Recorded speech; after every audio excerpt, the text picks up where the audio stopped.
Salut à tous, je fais une petite vidéo aujourd'hui. Exceptionnellement, nous sommes en forêt où je promène ma chienne qui doit être là, elle arrive. Donc voilà, je fais des balades quotidiennes. Forcément, j'ai un chien, donc ça m'oblige à sortir, mais c'est très très bien. Ça permet déjà de se poser, de réfléchir. De méditer aussi. J'avais appris que la marche, en fait, c'était une forme de méditation. Sachant que j'ai commencé de la méditation depuis à peu près une semaine. Je vous ferai un retour. Bien sûr, je vais expérimenter ça pendant pas mal de temps pour avoir un retour sur ce sujet-là. Et donc voilà. Je passe pratiquement 1 à 2 heures en forêt, promener ma chienne, qu'il pleuve, qu'il vente, qu'il neige. Et la marche est très bien, c'est calme, c'est posé, il n'y a personne pour me faire chier. C'est très bien. Du coup, je voulais revenir sur les 2 jours passés. Donc j'avais fait une vidéo lundi matin ou lundi midi, oui, parce que je me prépare à manger, je ne sais pas si vous vous en souvenez. Donc sur le fait que c'était une matinée catastrophique, puisque j'étais en drawdown, j'étais en perte.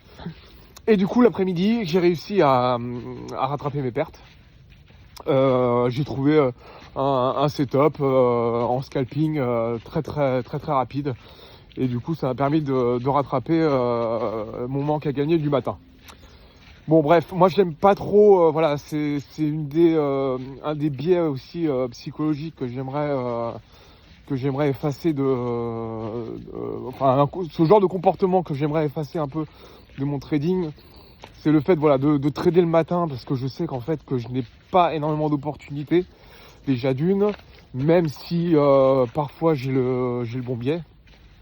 Mais c'est vrai que j'ai du mal à contrôler mes émotions le matin. Donc ce qui fait que je trade et je me plante très régulièrement. Bref, donc voilà, la journée de lundi, bon, c'est passé. Hier, une journée riche en émotions, mais vraiment riche en émotions. Donc le matin, je l'ai pas tradé puisque le coup de la veille, ça m'avait un peu calmé quand même. Faut quand même que j'apprenne de mes erreurs. Puis vient l'après-midi et je vois le prix. En fait, dès le matin, comme je vous disais, moi j'analyse. Et dès le matin, en fait, j'avais un biais baissier. Pour moi, il y a un biais baissier en daily. Il y a des magnifiques EQL qui cherchent qu'à se faire liquider. Mais bon, faut pas trop y prêter attention puisque c'est que du daily. Donc voilà. Et moi, je fais que soit du scalping, soit de l'intraday. Mais je suis plus un scalper, on va dire. Et du coup, donc je suis resté sur le fait d'être baissier. Du coup, je trace mes zones pour chercher des setups baissiers. Sauf que on n'était pas baissier, on était haussier. J'avais repéré une accumulation, le prix avait fait une mèche. Je pensais qu'il allait péter des lots pour ensuite faire son mouvement baissier, mais en fait il a récupéré la liquidité pour acheter. Donc voilà, donc je me suis planté carrément sur le biais. Donc j'ai pris 2 premiers setups où j'ai pris très cher. J'ai pris très cher, j'ai eu des grosses pertes. Donc moi j'ai pas de tabou avec l'argent, donc je vais vous dire, j'ai tradé avec 2 comptes. Les 2 comptes, j'étais à moins de 2000 sur les 2 comptes, sur chacun des comptes, 2 fois moins 2000. Donc j'ai fait c'est pas grave. Donc dans ces cas-là, en fait, avant je paniquais et tout, je me disais vas-y, je balance, j'envoie le Seigneur, comme j'aime bien dire, j'envoie le Seigneur et voilà, j'aurais balancé un buy ou un sell, et puis j'aurais pas mis de SL, et puis j'ai dit vas-y, tant pis, on verra, je crame le compte, tant pis. Mais non, là, ce que j'ai fait, c'est que j'ai pris du recul. Donc je savais qu'on était haussier. Donc j'ai cherché des setups haussiers. Et puis il y en a un, il n'est pas passé. Et le deuxième, il est passé. Et j'ai fait un excellent trade.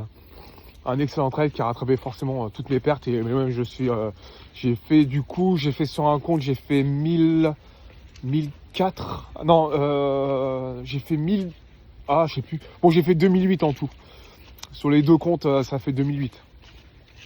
Et du coup, voilà, donc j'ai rattrapé. Bon, après, voilà, moi, où je prends ma prise de risque, que je fais, c'est que j'ai mis 4 lots. Ah oui, je mets 4 lots, bah ouais, forcément. Tant qu'à envoyer le Seigneur, j'envoie le Seigneur. Mais bon, au moins, le but, c'est de pas faire n'importe quoi, de quand même respecter sa stratégie. Mais après, voilà, moi, le nombre de lots, on s'en fout, en fait. On s'en fout. Alors, j'ai fait peut-être ça pour me rassurer, en me disant, oui, je vais rattraper mes pertes, certes. Mais bon, ce qui compte, c'est le setup. Voilà. Donc, j'ai quand même pris 3 trades et le 4e était bon. Donc voilà, moi, j'ai aucun souci pour parler de mes pertes. Parce que je trouve que on n'en parle pas assez en fait. Les traders vont toujours parler, ouais, moi j'ai eu des bons setups, machin, mais ils parlent jamais de leur SL, très peu. Ou très peu, ils avouent très peu leur SL. Enfin, ils avouent très peu leurs pertes et combien ils perdent. Parce qu'il y en a, je suis sûr, moi je suis sûr de rien. Mais tu peux faire 10 pertes dans la journée et puis avoir un bon setup. Et tu peux faire ta journée avec ça. Hein. Ça veut rien dire, mais rien dire. Donc voilà, moi je vous précise, voilà, j'ai fait 4 trades en tout, il y a 3 SL et un gagnant. Sachant que, voilà, après moi j'ai joué avec les lots, quoi. Donc j'ai mis, moi je trade déjà avec 2 lots. De base, moi je trade avec 2 lots. Et après, parfois je mets 3 et là j'avais mis 4. Donc voilà, j'ai mis 4. Après moi je suis en compte éval, donc c'est pas très important les comptes éval. Moi je verrai après quand je serai en financé. Mais en compte éval, voilà, tu perds ton compte, c'est pas très grave quoi. En financé, ouais, ça fait un peu plus mal. Et je pense que même sur le financé, je repasserai sur du 1 lot. On verra parce que il y a la règle des 30 ou des 20 là. Je sais plus combien c'est sur Phidias. Donc on va pas dépasser une certaine somme pendant 10 jours. Donc je pense que je partirai sur 1 lot. Mais quoi qu'il en soit, de toute façon, il faut vraiment rester sur l'aspect setup. D'où là où j'ai du mal, donc je me répète, c'est que moi je suis trop sur l'aspect financier et du coup moi je regarde que les gains et du coup dès que je gagne, ça y est, je me fais des rêves dans les villas, Lamborghini, tout le bordel, alors que bon, j'ai vraiment passé ce stade maintenant, hein, je l'ai passé, mais je l'ai eu, hein, j'ai eu ce stade, hein, je pense que tout le monde passe par là. Hein. Et en contraire, dès que j'avais une perte, en fait, j'ai l'impression que c'était la fin du monde, que j'étais une grosse merde, que je savais pas trader, qu'il fallait que je change de métier, c'était pas fait pour moi, etc., etc. Donc voilà, c'est vrai que il faut vraiment, comme une journée hier, alors forcément, c'est vrai qu'il faut respecter son plan par rapport à un drawdown max. Vous allez me dire, oui, tu respectes pas ton plan, t'as 500 de drawdown, t'en as eu moins 2000. Ouais, mais en fait, on s'en fout. On s'en branle. Le tout, c'est pas de lâcher, quoi. C'est de pas lâcher. C'est-à-dire que, oui, certes, j'ai eu des pertes. Oui, certes, je me suis trompé de biais. Mais j'ai continué. Et en fait, dans ces moments-là, en fait, à chaque fois où j'ai pu rattraper mes pertes et tout, c'est que j'ai pas lâché, en fait. Donc, j'ai continué de trader. Alors, pour certains, c'est pour ça que chaque personne est différente. Alors, pour certains, ils vont s'arrêter. Ils vont se dire, bon, ça sert à rien de continuer. Parce que sinon, je vais me casser la gueule et je vais perdre mes comptes. Mais on s'en fout, en fait.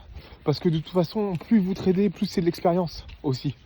Donc oui, ça aussi, je tiens à préciser, j'essaie de passer moins de temps sur les graphiques. Et j'avoue que c'est plutôt bénéfique ça. Parce que y a des moments où je restais du matin jusqu'au soir quoi. Et quand vous êtes concentré sur les graphiques, c'est hyper épuisant en fait. C'est énergivore de ouf. Mais vraiment de ouf. Hein. Vous restez concentré sur les bougies, que vous voulez bouger, machin, mais c'est énergivore quoi.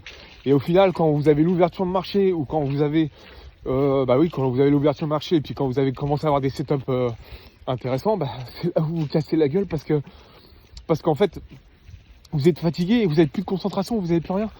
Et moi, j'ai remarqué ça en fait, c'est que je me mettais trop tôt devant les graphiques.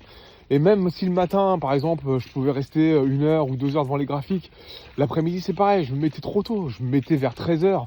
Vous vous rendez compte, les voitures de marché étaient à 15h30. Donc de 13h à 15h30, j'avais les yeux rivés sur l'écran. Mais c'est insupportable, quoi. En fait, ça vous bouffe de l'énergie de fou, quoi. Et en plus, plus vous restez devant, plus vous inventez des setups qui n'existent pas d'ailleurs, et vous vous cassez la gueule. Donc voilà, ça c'était mon expérience par rapport au temps de graphique, au temps placé devant les graphiques, pardon. Donc il faut vraiment, en fait, faut trouver un équilibre. Faut trouver un équilibre où on se sent le mieux, rentrer ses datas pour savoir où on est le plus performant, le matin ou l'après-midi. Comme moi, je comprends pas, je sais que le matin je suis pas performant, mais je continue quand même. Parce que il suffit que j'ai un setup et je me dis c'est bon, j'en ai eu un.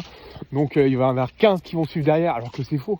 C'est pas ça le trading, c'est pas ça. Le trading, c'est une remise en question tous les jours. Tous les jours, c'est une nouvelle journée, tous les jours.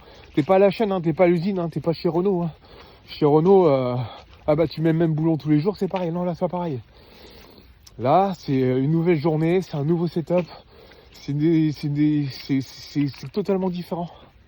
Donc voilà, donc je fais 10 minutes de vidéo, je vais pas faire plus long parce que je pense qu'après c'est barbant. Et puis j'ai dit ce que j'avais à vous dire. Donc n'oubliez pas, ce soir on a les chiffres d'NVIDIA. Donc très forte répercussion sur le SP500 et sur le Nasdaq.